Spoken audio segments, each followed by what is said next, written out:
Good day, everyone. I am Ian Ladipo Marino, and I am here to discuss to you about access list.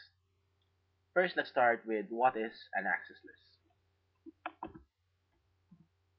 Access lists are basically filters, something that stops a packet from going in or out of a particular network. The formal definition for this is access lists are filters that enable you to control which routing updates or packets are permitted or denied in or out of a network. In or out meaning ingoing or outgoing packets will still pass through this particular access list. For example, you can actually deny inbound packets such as I compare, for example, to going inside your network, or outgoing packets such as an email to go out of the network. They are specifically used by network administrators to filter traffic and to provide extra security for their networks. This can be applied on all routers, especially on Cisco. Let's move forward. Why use access lists? Access lists provide a powerful way to control traffic into and out of your network. As I said earlier, it can actually filter out ingoing or outgoing types of packets. This control can be as simple as permitting or denying network hosts or addresses. You can also configure ACLs for all routed network protocols. The most important reason to configure ACL is to provide overall a security for your network. However, ACLs can also be configured to control network traffic based on TCP port being used. The great example for this is would be torrenting. Torrents actually use a specific type of port in order to transfer data. So, for example, if in your network you don't want to have torrenting torrenting enabled, you could actually block this particular port, and that would actually stop all types of torrenting inside the particular network with just blocking of one port. You don't even have to block any other. Next, basically this is how an ACL works. From the top, you can see here, this router, since ACLs are actually settings that you put on routers, this particular router allow email but deny telnet. So they allow email ingoing and outgoing, but deny telnet, usually an outgoing packet. Um, this particular router, R1, denies video to S1, which is this switch, deny access to switch 2 from switch 1. This particular router, however, denies access to the web and TFTP server. So, how this works is that basically anyone connected into this router would actually have no email or telnet. So that means VLAN 10, VLAN 20, and VLAN 30 actually does not have any access to email and telnet. I mean, allow email. Let me correct that. Um, However, on R3, its settings is to deny access to web and TFTP server. So we have VLAN and VLAN 20 and VLAN 30 here. However, even though that they are connected with the web or FTP server on the same router, they could not access it due to the fact that the ACL on router 3 denies it.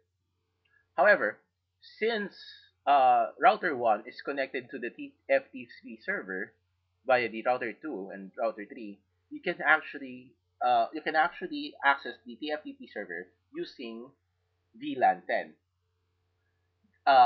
For router 1, which has an ACL of deny video to S1, SW1, switch 1, and 2, deny video to switch 1 and deny access to switch 2 from switch 1. So what happened here is that switch 1 cannot access switch 2. So VLAN 10 cannot access VLAN 20.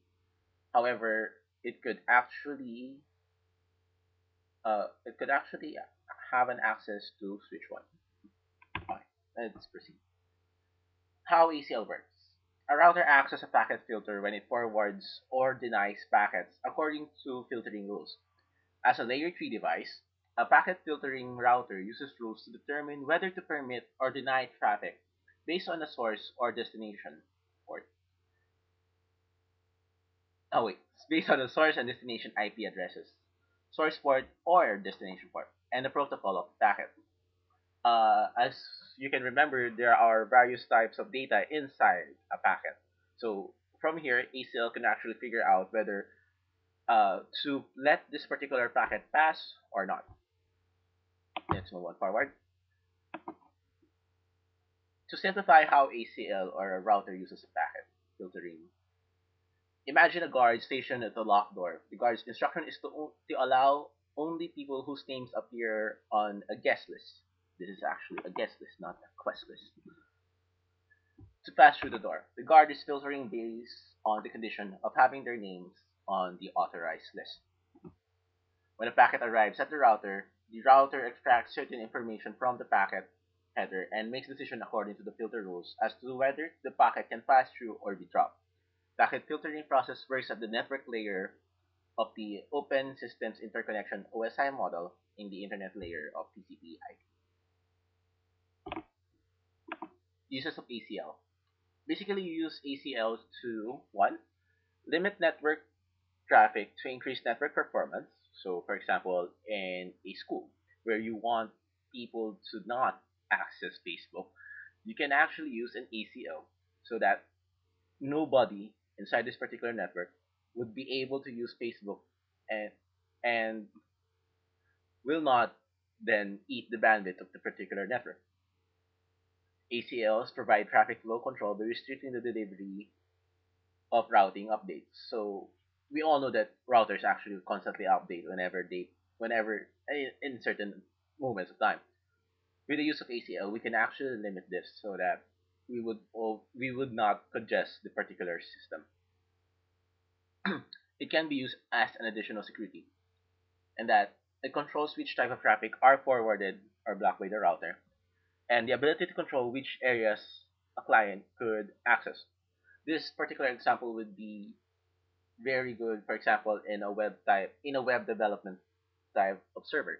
For example, you don't want people who are actually just doing design uh, to access the database because, to be honest, they don't really need to use that. So you could actually only let them access the part of the server that holds all the CSS and HTML files. You don't want them to access the servers because that would be horrible. They could actually edit it and maybe fuck things up. Anyway, moving forward, there are certain types of ACL. One is the standard access list. Standard access lists create filters based on source addresses and are used for server-based filtering. Address-based access lists distinguish routes on a network you want to control by using network addresses number or the IP. Address-based access list consists of a list of addresses or address ranges and a statement as to whether to access to or from that address is permitted or denied. For example, again, if you want to block Facebook, there is an actual specific IP address that you could actually put so that you will be able to block Facebook. For example, we could actually run a particular uh, thing here, ping facebook.com. From here, we can actually see the IP address of Facebook. So, for example, in the access control list, you put this particular IP address and then say that do not allow any connections from this particular IP address. It will be instantly blocked. Okay, moving forward, there is also an extended access list. Extended access lists create filters based on source address, destination addresses, protocol, port number, and other features that are used for packet-based filtering for packets that traverse the networks. This is actually for packets itself. For example, there's a packet for ICMP or iCompare.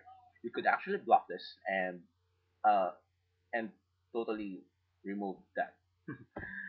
Next would be masks. Masks are used with IP address on in IP ACLs to specify what should be permitted or denied. Masks in order to configure IP addresses on the interfaces starts with 255 and have the large values on the left side.